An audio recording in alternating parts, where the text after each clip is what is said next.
Es decir, hay un ministro del medio ambiente, un ministro de cambio climático, hay Ministerio de Cambio Climático y un ministro de Cambio Climático, por la importancia que le da. Y la importancia que tiene, lo veremos en la presentación, creo que vamos a ver acá. Ahí. ¿Cómo se muestra? Ahí. Veremos en la presentación que tiene mucho de coincidencias con la muy interesante conferencia que nos ha presentado el ingeniero Curubigo. Se tratan de desastres de otro tipo. Se trata de pérdida de vidas, se trata de atraso y atraso económico, ¿no? Y esto es algo que ahí sí difiere un poquito con lo que dice el ingeniero Curubigo, porque los terremotos no los podemos evitar, es un fenómeno natural. Sí nos podemos preparar, y hay un elemento que sí vamos a mencionar acá, que se vincula también a su charla, a su presentación, que es la parte de adaptación. Uno se puede adaptar a esos nuevos peligros. Y en el caso específico de cambio climático, veremos que hay muchas cosas que podemos hacer para adaptarnos. Entonces, el esquema que vamos a hacer, ustedes lo ven en la pantalla, es un esquema muy rápido. No vamos a hablar de todo el contenido del cambio climático, que pues hay una ciencia que está detrás de las explicaciones de lo que es el cambio climático. Y también hay todo un aspecto que incluye las negociaciones de cambio climático y la participación ciudadana de cambio climático que ustedes están acá presentes. Pero sí hablaremos y nos concentraremos en el tema de las consecuencias, porque eso fue el tema que me pidieron que hablara acá. Pero no solamente hablaremos de las consecuencias, sino hablaremos también de un conjunto de propuestas y algunas ideas que pueden ser desarrolladas a través del primer poder del Estado, que es el que genera las normas, que al final van a ser ejecutadas, ¿por qué? Por el Poder Ejecutivo. Pero ¿de dónde salen las normas que guían, orientan, ¿no? Y muestran el camino? Del primer poder del Estado. Entonces, es por eso que vamos a hacer unas propuestas también en ese sentido. Muy bien, avanzando. Nosotros vivimos en un gran invernadero.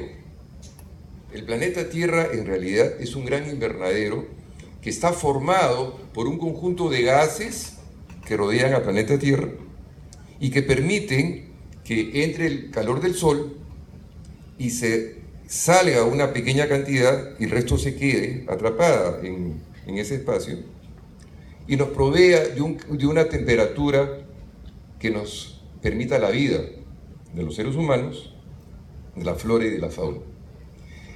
Esa situación que ha permitido la vida en el planeta ha cambiado porque, como les decía, esta capita está formada por gases de efecto invernadero. Pero resulta que el proceso evolutivo, civilizatorio, humano, también libera gases de efecto invernadero. Y eso se genera a partir de la revolución industrial, cuando se empieza a utilizar el carbón, posteriormente el petróleo y el gas. Todos ellos liberan gases de efecto invernadero. ¿Y ese efecto invernadero a dónde va? A la atmósfera. Se concentra en la atmósfera y lo que está sucediendo es que esa capita delgada de gases se está engrosando, se está empañando y está haciendo que la temperatura de la Tierra aumente. Y la temperatura de la Tierra es similar a la temperatura del cuerpo humano. La temperatura del cuerpo humano, más o menos 37 grados, que es lo que nos permite vivir confortablemente. Pero ya a través del tiempo, esa temperatura ha aumentado en un poquito más de 1 grado. Es decir, en este momento estamos con una temperatura de 38 grados. Preocupante, ya como para tomar una pastilla o acercarse a un médico. Pero esta temperatura, según lo veremos, y nos dice la ciencia, está yendo en aumento. Como ustedes ven en esa gráfica, está aumentando, y nos vamos a acercar pronto a los 39 grados.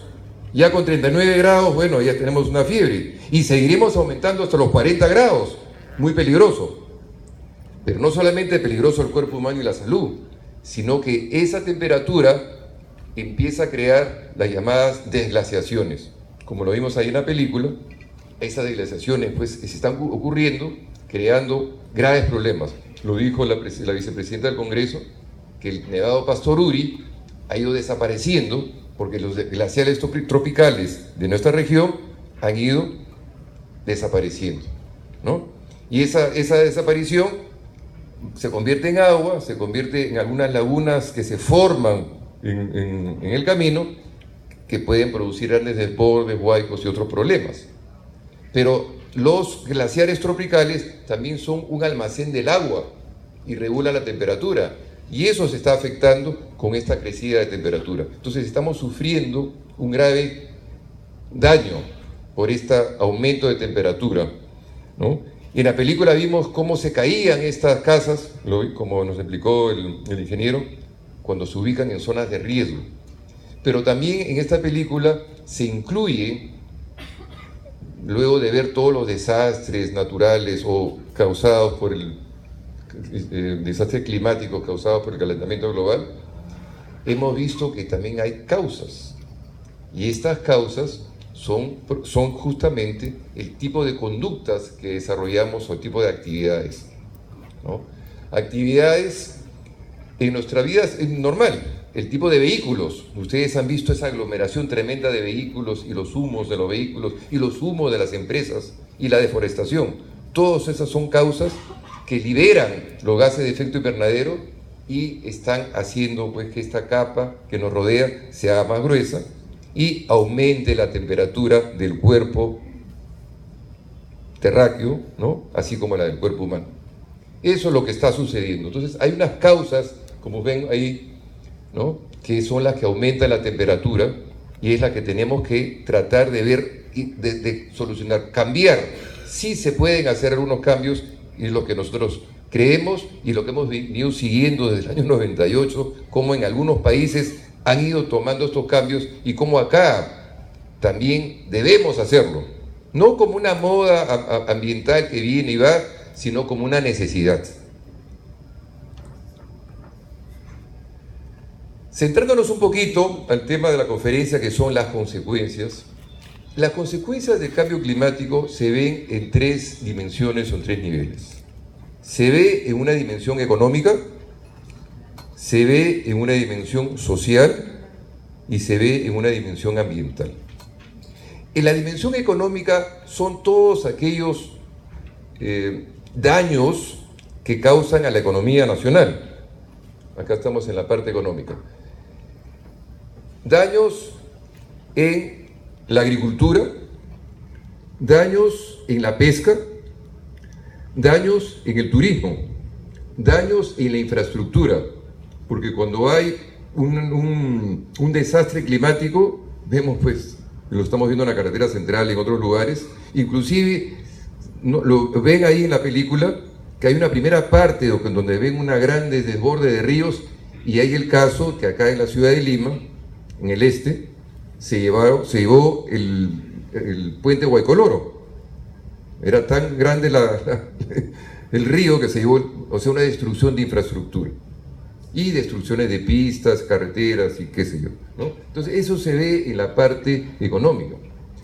Ahí hay una cita del Viceministerio de Hacienda que dice que habrá una pérdida, y acá lo dice el ministro de Economía, nos habla pues de 1 o 2% del Producto Bruto Interno, ahí hablan de 4.3 como pérdidas económicas para nuestro desarrollo, producidas, como dice ahí mismo, por los efectos de los desastres climáticos. Entonces es algo que hay que prestar bastante atención, porque esto nos va a retrasar nuestro desarrollo, nuestro crecimiento y nuestro bienestar. Entonces es algo que hay que prestar atención, ¿no?, por el gran impacto que tiene en nuestra economía. Entonces esto es el aspecto económico. Pero a nivel mundial, ¿no?, a nivel mundial también se viene dando estas circunstancias, y hay una cita, está en la página anterior, una cita donde el señor Jennings, que es el CEO, es el presidente de una gran reaseguradora. ¿Y por qué he elegido esta cita de una reaseguradora? Porque precisamente son ellos los que saben más de riesgos, saben más de estos gastos que causan los desastres. Entonces he tomado la cita de alguien que considero que conoce bastante sobre riesgos. Y él dice, el cambio climático va a llevar a la quiebra a la industria del seguro. Hay que prestarle atención, dicen ellos. lo está diciendo alguien del sector privado que trabaja en